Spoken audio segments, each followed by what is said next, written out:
Hello dear student, good morning. I welcome all of you in my class. Today we will learn about the future tense and its parts.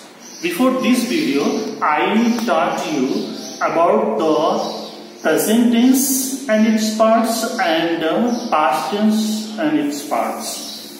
Both tense I had done in last 4 videos.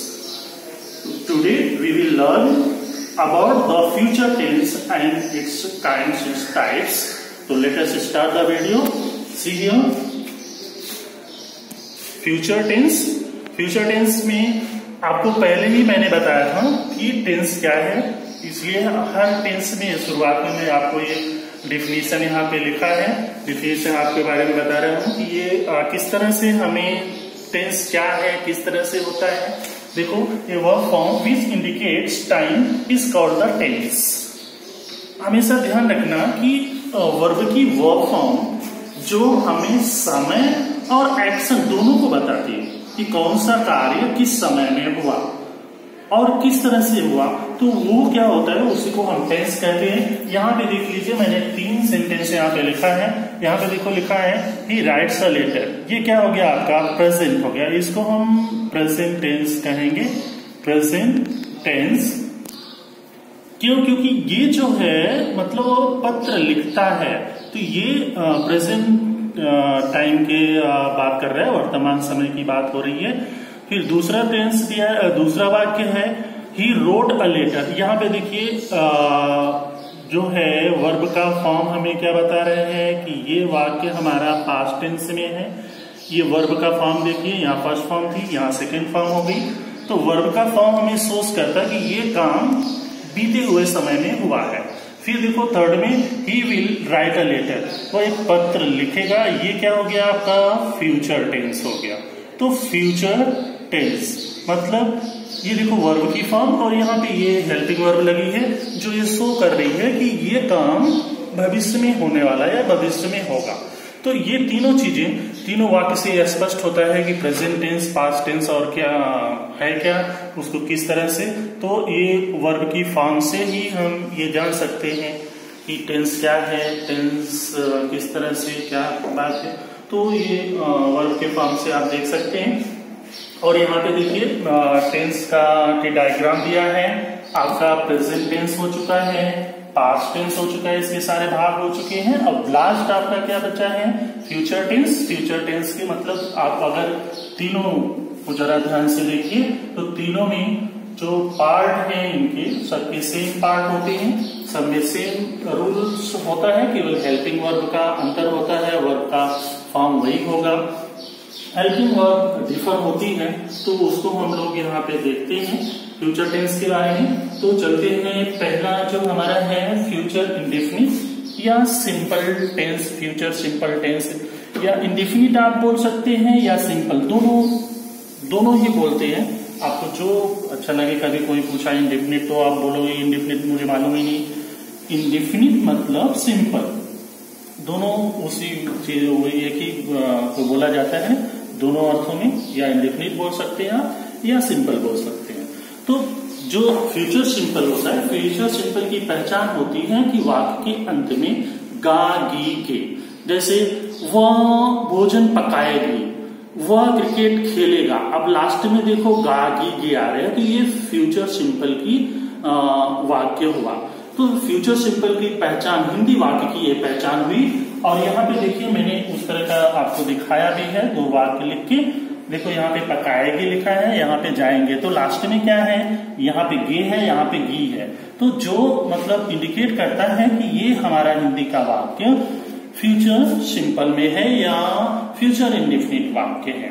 अब हम start करते हैं अपना वाक्य. पहला हमारा वाक्य है अफर्मेटिव सेंटेंस. अफर्मेटिव सेंटेंस में हमने आपको बताया था, प्रेजेंट में, पास्ट में बताया था कि अफर्मेटिव सेंटेंस में हम क्या करते हैं कि पहले जो है हम सब्जेक्ट लिखते हैं, फिर हेल्पिंग वर्ब लाते हैं, फिर मेन वर्ब का फॉर्म लाते हैं, लास्ट में ऑब्जेक्ट लिखते हैं. तो ये सब में वही रूल्स होता है, केवल हेल्पिंग वर्ब का चेंज होता है. और अफर्मेटिव सेंटेंस होता क्या है कि अफर्मेटिव सेंटेंस वो वाक्य होता है जिसमें प्रश्नवाचक शब्द और नकारात्मक शब्दों का प्रयोग ना हो। अब प्रश्नवाचक शब्द क्या, क्यों, कैसे, कहाँ, कितना, ये प्रश्नवाचक शब्द हो गए। नहीं, कभी नहीं, ये क्या हो गया आपका नकारात्मक शब्द, मतलब निगेटिव वर्ड हो गए। तो इस वाक्य में अगर हम देखें तो अफर्मेटिव सेंटेंस में यहाँ आप देखिए एक वाक्य मैंने लिखा है, हम कल विद्यालय जाएंगे। इसमें देखिए न तो प्रश्नवाचक शब्द है और न ही आपका नकारात्मक वाक्य है, तो इसे हम क्या कहते हैं अफर्मेटिव। और ये इसका रूल्स है अफर्मेटिव का। पहले सब्जेक्ट लाएंगे, हेल्पिंग वर्ब यहाँ पे दो है, शैल और विल। शैल जो है केवल आई और बी फर्स्ट पर्सन प्रोनाउन के साथ लगेगी, और यहाँ पे विल जो है विथ ऑल अदर सब्जेक्ट, मतलब आई और वी की छोड़कर, इन दोनों कर्ताओं को फर्स्ट पर्सन प्रोनाउन को छोड़कर बाकी जो चीजें, जो सब्जेक्ट और बच गए उनके साथ विल का प्रयोग होगा, वर्ब का फर्स्ट फॉर्म होगा और ऑब्जेक्ट होगा। तो ये रूल्स हैं। अब यहाँ पे देखिए मैंने जो वाक्य लिया है इसका ट्रांसलेशन हम करते हैं। उसके पिता कल मुंबई जाएंगे। अब हमने आपको बताया था कि पहले वाक्य में क्या करते हैं कि हम वर्ब को देखते हैं, तो ये क्या होगी आपकी वर्ब होगी। अब इस वर्ब में कौन लगा के प्रश्न करिए तो आपको ये आंसर के रूप मिलेगा जो इसका कर्ता हो गया। अब फिर ऑब्जेक्ट क्या है, यहाँ पे मुंबई है, और ये आपका टाइम इंडिकेट करने वाला वर्ड है कल। अब इसको हम करते हैं ट्रांसलेशन। पहले हमें क्या लाना, सब्जेक्ट, उसके पिता, मतलब his father, his father.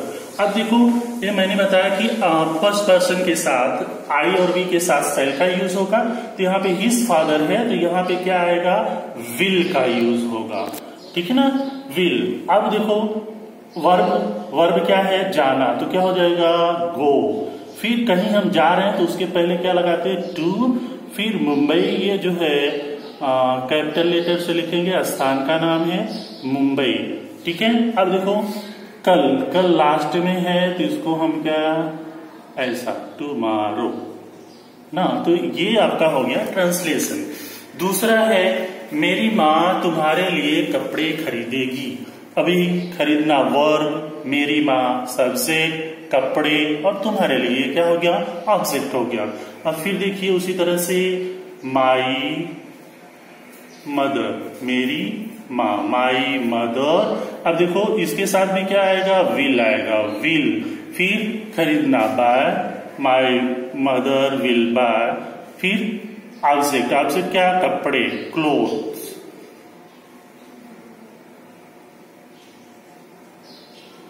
Clothes बहुवचन है, कपड़े, कपड़े। फिर क्या है, तुम्हारे लिए, फॉर, तुम्हारे के लिए क्या होगा, यू, यहाँ पे फुल स्टॉप हो गया, माई mother will bye clothes for you. तो ये हो गया आपका अफर्मेटिव सेंटेंस। इस तरह से अफर्मेटिव सेंटेंस का हम क्या करते हैं, ट्रांसलेशन करते हैं। फिर चलते हैं दूसरे वाक्य की तरफ। जो दूसरा वाक्य हमारा क्या है, वो क्या है, निगेटिव सेंटेंस। निगेटिव सेंटेंस में हमेशा ध्यान रखिए कि जो नॉट होता है, नॉट वो किसके बाद आएगा, हेल्पिंग वर्ब के बाद, मतलब तीसरे स्थान पे। पहले सब्जेक्ट, हेल्पिंग वर्ब, फिर नॉट, फिर वर्ब का फर्स्ट फॉर्म, लास्ट में ऑब्जेक्ट। यहाँ पे अभी आपको कितने रूल हो जाएंगे, 5। अब यही चीज आपको वाक्य में ढूंढना है कि ये शब्द कहाँ पे है, वर्ब कहाँ पे है, और मेरा सब्जेक्ट कहाँ पे है, ऑब्जेक्ट कहाँ पे है, और ये वाक्य किसका है, किस टेंस का है, और इसकी हेल्पिंग वर्ब क्या है। तो यहाँ पे देखिए, ये देखिए आपका नकारात्मक शब्द हुआ, ये निगेटिव सेंटेंस हो गया। अब इसको इस रूल के अनुसार हम जब करेंगे तो ये क्या होगा, खेलेगा, ये वर्ब हो गया। और वर्ब में कौन लगा के प्रश्न करिए, आपका उत्तर क्या आएगा, राम, ये आपका क्या हो गया, सब्जेक्ट हो गया। फिर हेल्पिंग वर्ब विल, फिर तीसरे स्थान पे नॉट, ही विल नॉट। फिर खेलेगा, मतलब फर्स्ट फॉर्म ना, फर्स्ट फॉर्म क्या होगा, प्ले ना, he will not play what. Object तो आपको लाना है, यहाँ पे ऑब्जेक्ट क्या, क्रिकेट, ठीक है। फिर टाइम सूचक वर्ड यहाँ पे क्या है, टुडे, ठीक है, ये हो गया है, Ram will not play cricket today.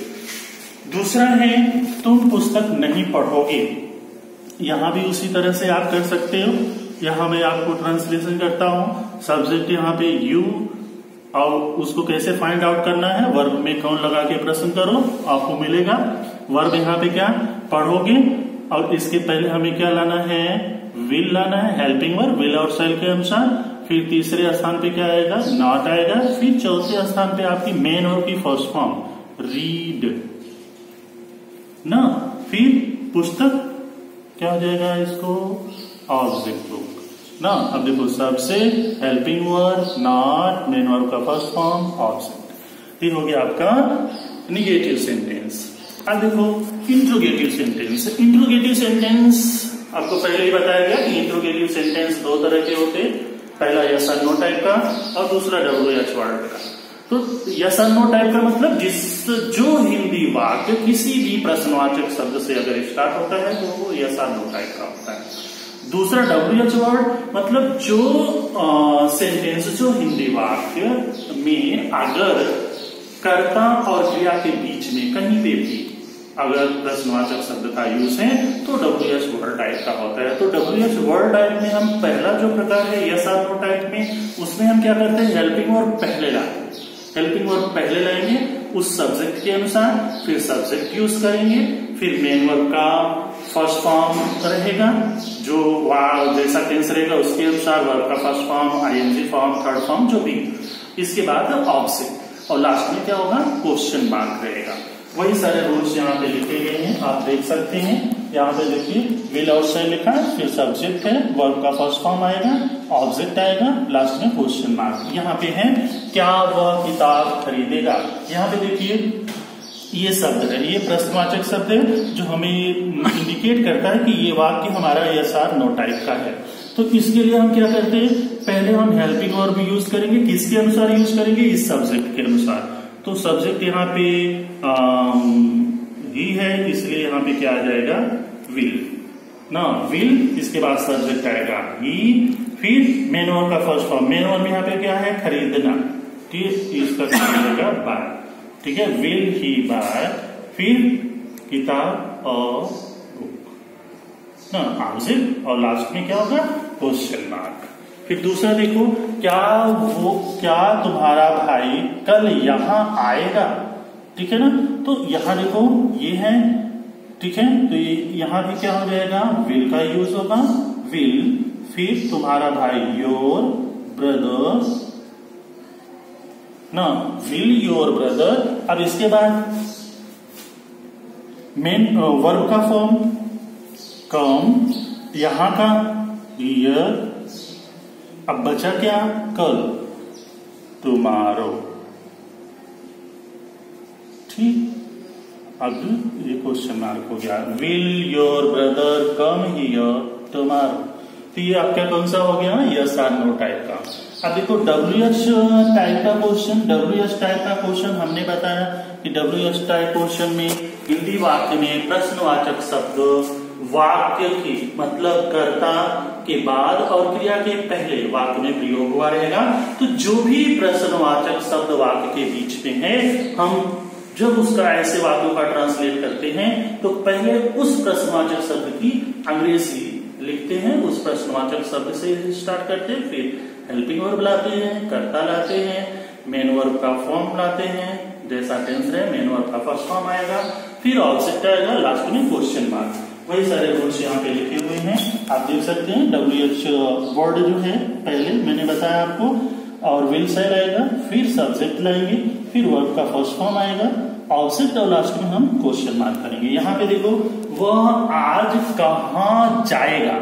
अब देखो ये आपका क्या है, ये प्रश्नवाचक शब्द है। तो पहले हमें क्या करना है, जब ऐसे करेंगे तो पहले हमें इस शब्द की अंग्रेजी लिखनी होगी, वो क्या हो गया, वेयर।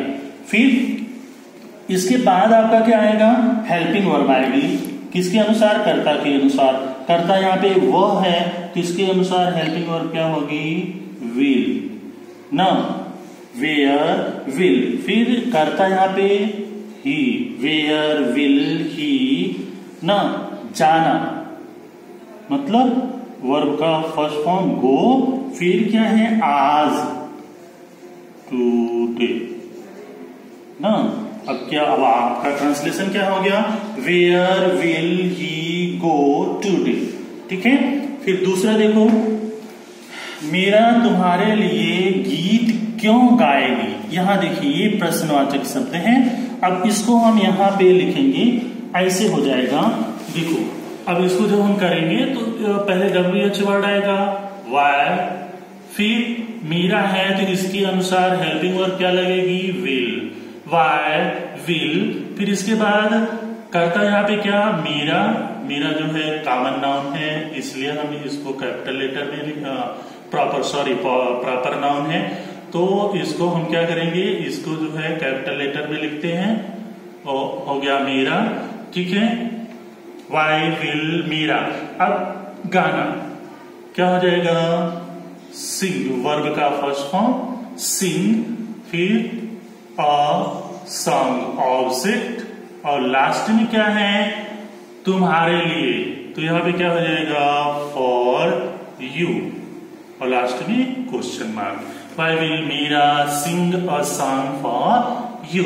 तो ये हो गया आपका ट्रांसलेशन। इस तरह से ये आपका जो फ्यूचर सिंपल है, फ्यूचर सिंपल के हम तीनों वाक्य आपको बताएं, ये तीनों वाक्य खत्म हो चुके हैं और मुझे ऐसा आशा करता हूं कि आपको ये वाक्य पूरे ट्रांसलेशन समझ में आए होंगे। नहीं आता है तो फिर से वीडियो देखिएगा, बार बार देखिए ताकि वो समझ में आ जाए। फिर चलते हैं अगले पार्ट की तरफ, जो फ्यूचर का अगला भाग है वो क्या है, continuous, future continuous. Future continuous मतलब future continuous, past continuous, present continuous, ये क्या है कि इनको हम प्रोग्रेसिव टेंस के नाम से जानते हैं, जिसमें कार्य जो है खत्म नहीं होता है लेकिन वो कार्य शुरू हो गया। जैसे मैं पढ़ा रहा हूं तो मैं पढ़ाने का काम कर रहा हूं, मैंने शुरू कर दिया है लेकिन अभी खत्म नहीं हुआ है, तो इसीलिए इसको प्रोग्रेसिव टेंस कहते हैं, कंटिन्यूअस। और कंटिन्यूअस सभी कंटिन्यूअस में रहा है, रही है, रहे हैं, ऐसा है अगर आ गया लास्ट में तो जान लो प्रेजेंट हो गया, रहा के साथ था, थी, थे आ गया तो जान लो पास्ट है, और फ्यूचर में रहा होगा, रही होगी, रहे होंगे, अगर ऐसा हो गया तो वो फ्यूचर कंटिन्यूअस होगा। वही यहाँ पे लिखा है, देखिए रहा होगा, रहा मिट गया है हाथ से थोड़ा सा, हाँ देखिए ये है आपका पहचान है हिंदी वाक्य की, रहा होगा, रही होगी, रहे होंगे आदि। जैसे यहाँ पे मैंने वाक्य आपको दिखाया है, देखिए यहाँ पे देखिए जरा, वह किताब पढ़ रहा होगा, यहाँ पे देखिए होगा है, और यहाँ पे देखिए होंगे हैं, रहे होंगे, तो ये क्या हो गया आपका, ये फ्यूचर कंटिन्यूअस हो गया। फ्यूचर कंटिन्यूअस में आपका जो अफर्मेटिव वाक्य है, अफर्मेटिव वाक्य में विल बी और शैल बी का प्रयोग होगा हेल्पिंग वर्ब के रूप में।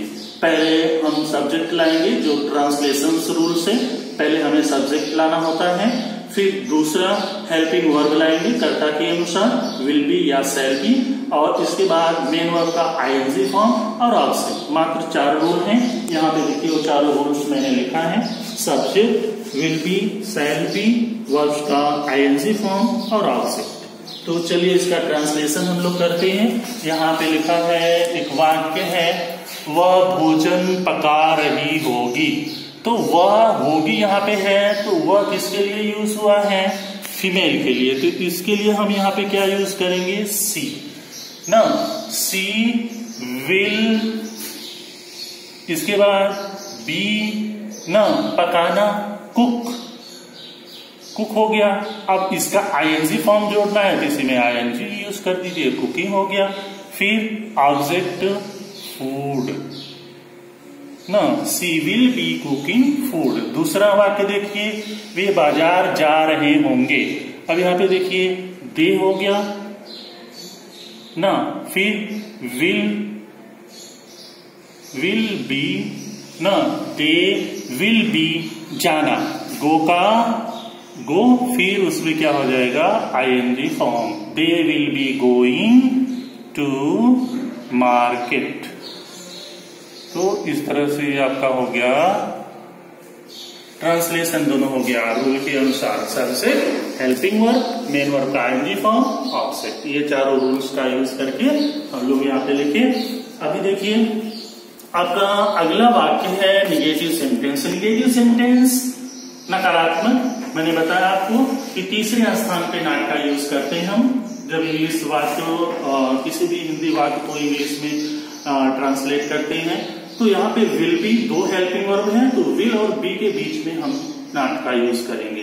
तो पहला यहाँ पे जो रूल्स होगा वो सब्जेक्ट रहेगा, दूसरा विल और शैल रहेगा, तीसरा नॉट आएगा, चौथे स्थान पे हम बी का यूज करेंगे, पांचवें स्थान पे आईएनजी का फॉर्म रहेगा, वर्ब का आईएनजी फॉर्म, और पांचवें स्थान पे आपका ऑब्जेक्ट रहेगा जो वाक्य में दिया हुआ है। वही देखिए यहाँ पे लिखा है आपका, देखिए सब्जेक्ट है पहला विल शैल, फिर तीसरे स्थान पे नॉट, चौथे पे यहाँ पे बी, फिर वर्ब का आईएनजी फॉर्म, लास्ट में ऑब्जेक्ट। और हम लोग करते हैं इसका ट्रांसलेशन। यहाँ पे एक वाक्य दिया है, वह सड़क पर नहीं दौड़ रहा होगा। अब देखिए यहाँ पे वह है तो इसको हमने लिख दिया ही, फिर इसके बाद सेकेंड रूल आ गया विल। अब देखो तीसरा क्या है, तीसरे स्थान पे हमें नॉट लाना है, तो यहाँ पे हमने लिख दिया नॉट, ठीक है। फिर इसके बाद चौथे स्थान पे क्या आ गया, be, he will not be. अब देखो वर्ब का आईएनजी फॉर्म, वर्ब का आईएनजी फॉर्म मतलब रन, इसका आईएनजी फॉर्म रनिंग ना, he will not be running ना।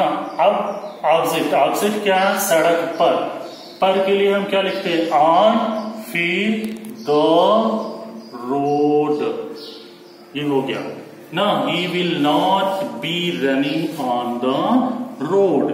दूसरा देखो, वे पतंग नहीं उड़ा रहे होंगे, तो यहां भी देखिए उसी तरह से वे की सब्जेक्ट पहले लाएंगे, आपको बताया था। फिर यहाँ पे देखो विल शैल में से विल यहाँ पे आ गया, फिर तीसरे स्थान पे हमने नॉट का यूज कर दिया, फिर चौथे स्थान पे आपके रूल के अनुसार, देखिए रूल जो लिखा है उसी के अनुसार आप चलोगे तो आपका वाक्य ट्रांसलेशन कभी नहीं गलत होगा। फिर उड़ाना, फ्लाई, उड़ाना, फिर इसी में हम क्या जोड़ेंगे, आईएनजी फॉर्म, फ्लाइंग, और काइट, काइट क्या है आपका, ऑब्जेक्ट है, हो गया कि they will not be flying a kite. तो इस तरह से निगेटिव सेंटेंस हुआ, फ्यूचर सिंपल का निगेटिव सेंटेंस।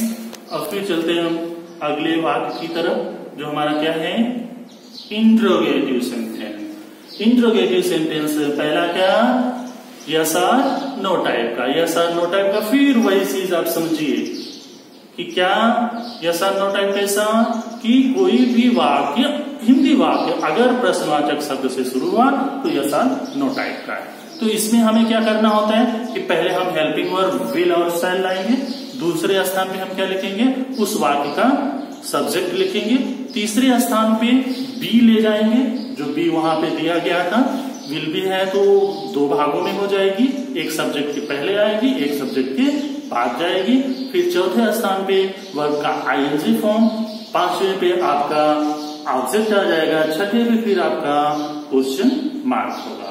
आया समझ में? वही चीज देखिए यहाँ पे, ये है विल शैल लाएंगे, फिर सब्जेक्ट लाएंगे, फिर देखो बी, फिर वर्ब का ING form, object, question mark. अब देखो क्या वह कमरे में गाना गा रही होगी, अब देखो होगी फीमेल, तो इसलिए यहाँ पे क्या होगा, पहला विल आपके रूल के अनुसार, फिर वह की अंग्रेजी क्या हो जाएगी, सी,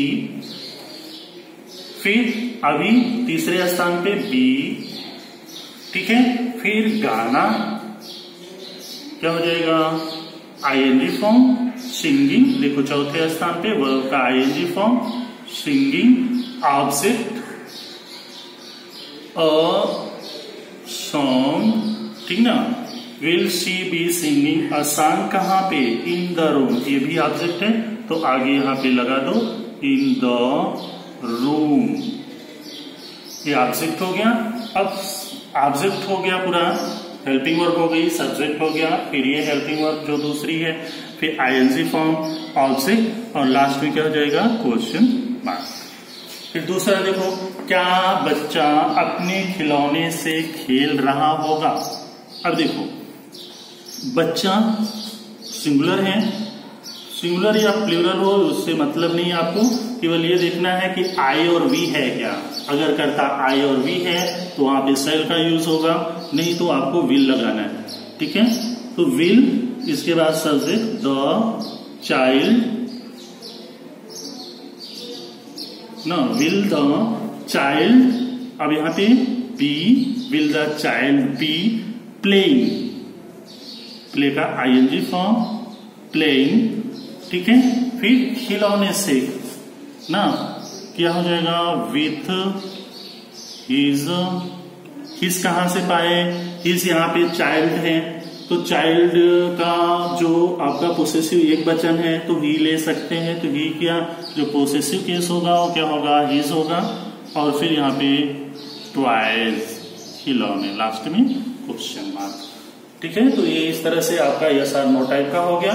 दूसरा है WH type question. WH type question में मैंने बताया आपको कि WH वर्ड जो है वो क्या होता है, कर्ता और क्रिया के बीच में होता है। तो कर्ता क्रिया के बीच में जब कोई भी प्रश्नवाचक शब्द का यूज किया जाता है तो कौन सा WH वर्ड टाइप का क्वेश्चन कहलाता है। तो इसमें हम क्या करते हैं, उसी WH वर्ड की जो बीच में आया उस WH की अंग्रेजी पहले लिखेंगे, फिर हेल्पिंग वर्ब विल और सेल का यूज करेंगे, फिर कर्ता लाएंगे, कर्ता के बाद बी का यूज करेंगे, बी के बाद वर्ब का आईएनजी फॉर्म, फिर ऑब्जेक्ट और एकदम लास्ट में क्वेश्चन मार्क।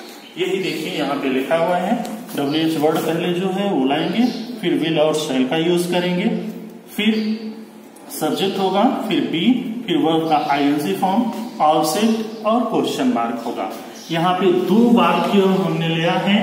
पहला वाक्य है वे वृक्ष क्यों काट रहे हैं।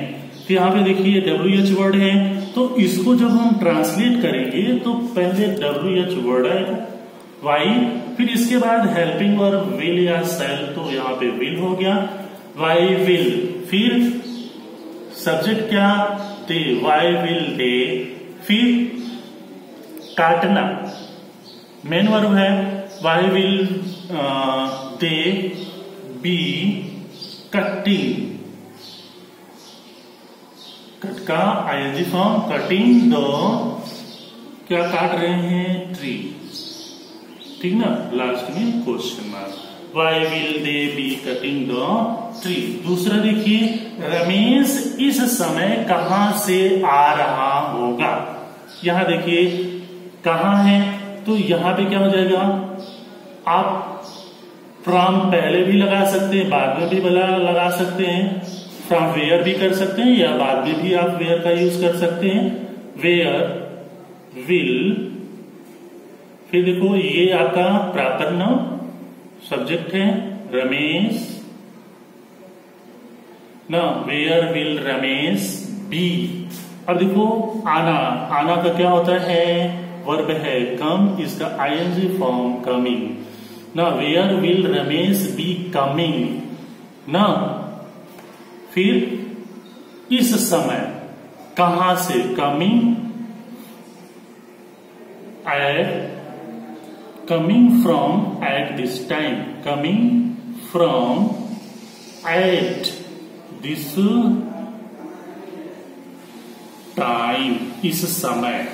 ठीक है, लास्ट में क्वेश्चन मार्क क्या हो गया, where will Ramesh be coming from at this time. ठीक है, तो ये आपका इस तरह से आपका फ्यूचर सिंपल और फ्यूचर कंटिन्यूअस इसमें समाप्त हुआ। इस वीडियो में इतना ही, अगले वीडियो में हम लोग फिर मिलेंगे फ्यूचर परफेक्ट और फ्यूचर कंटिन्यूअस के साथ। यहीं पे वीडियो समाप्त करते हैं। Thank you.